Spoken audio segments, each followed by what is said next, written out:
guys, welcome back to another Makeup Review Monday. So today I'm going to talk all about concealers. I went in my vanity and grabbed the 6 concealers that I have, and I thought I would just do a quick little review on each of them, kind of talk to you about the price point, the consistency, the coverage, the payoff, the application, and just kind of the pros and cons of each of them. So the next time you're looking for a great concealer, hopefully this video will help you.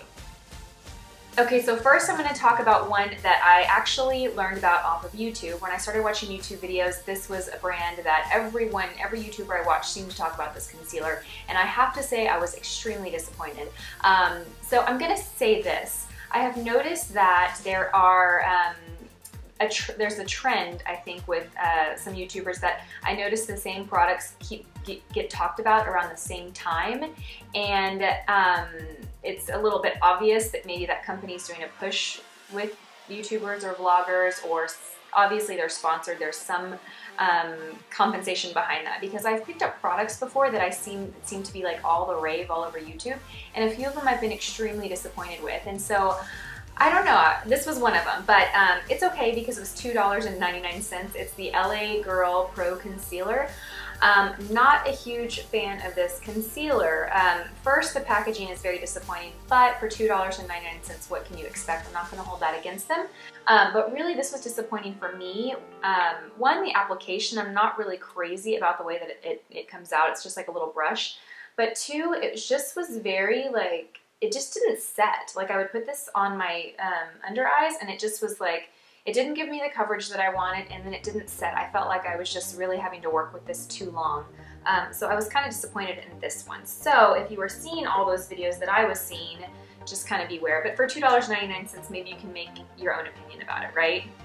Okay, so the next concealer is one that I love. It's one of my favorites right now. It's the Urban Decay Naked Concealer, and I just picked this up last month or so. I talked about this in one of my videos.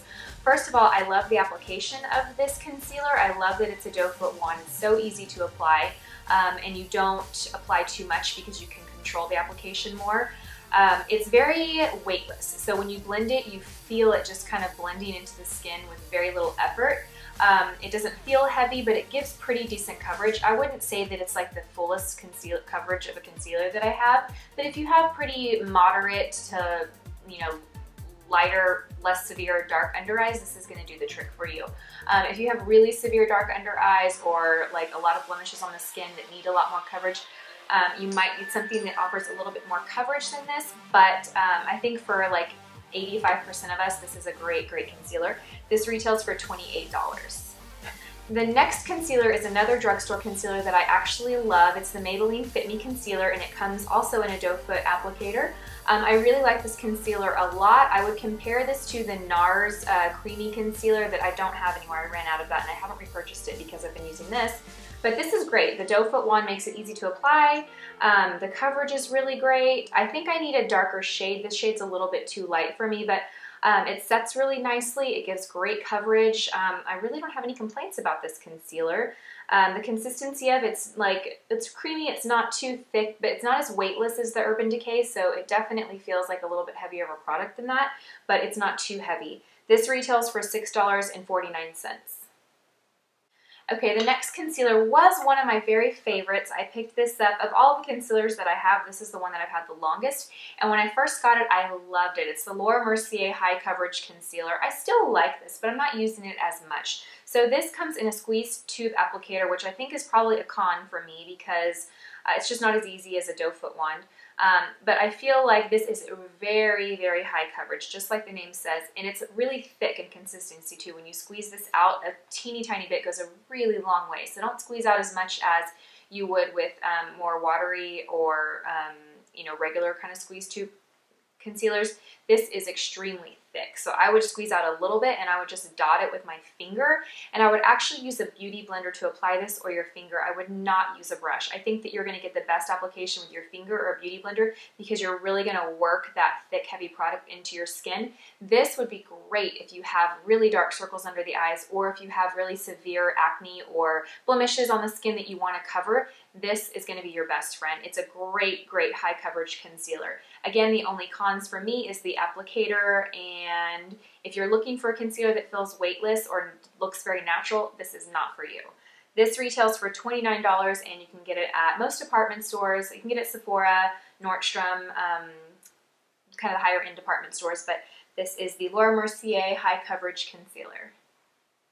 Okay, so the next concealer is one of my favorites. It's the MAC Pro Longwear, and this is a concealer that I have been using for a while. This is a favorite of Jaclyn Hill's, and she's one of my favorites, so of course I had to grab this. I have to say this, and I have to give Jaclyn Hill some credit because every product that she seems to get behind and talk about, I've never been disappointed. I feel like there's a YouTuber you can trust. So the Prolong Concealer is one that she loves, and it's one that I love as well. I think the only con to this is that you have to just pump it out of here, and one full pump is too much for me. So I have got it down to where I can pump out just as much as I need. But when you first start using this, don't if you don't have a lot of areas to cover on the skin and you just want to cover under the eyes, just like a half of a pump will do you. And again, this is one kind of like the Laura Mercier that you can kind of dot with your finger. I would recommend using a beauty blender for this because the consistency of this is thicker, so it's not going to blend out as easily with a brush. You need something that's really going to work that product into your skin, like your finger or a beauty blender. What else can I say about this? This retails for $20 at MAC or any department stores that carry MAC. And what else can I say? Oh yes, this is great as an eyeshadow primer as well. So if you like to kind of have your concealers do dual purposes, this is great for that. And the last concealer is by Pacifica, and this was something that was sent to me about a month ago, and so I've been using it for about a month, and I love it. It's another one of my favorites. It also comes in a doe foot wand, so that's a huge plus for me, obviously. I like that application. It's very lightweight, just like the Urban Decay Naked. A little bit of this goes a very long way. When I first started playing with this product, I was applying too much. I was kind of doing the whole like triangle under the eye to highlight. And you don't really need to. It's not heavy, so even if you apply too much, you can really work with a beauty blender to absorb that excess and it doesn't look heavy, but you don't need to. It's kind of a waste of product if you put that much on the skin. This retails for $16 and you can get it at Pacifica.com, you can get it at Target, or you can also get it at Ulta. So this is the Pacifica Concentrated Correcting Concealer, and I don't know if I already said this, but it's $16. I hope you guys found this video helpful the next time that you're looking for a new concealer. If you did, give it a thumbs up. Leave in the comment section below what you'd like me to review next, and I will see you guys in my next video. Bye!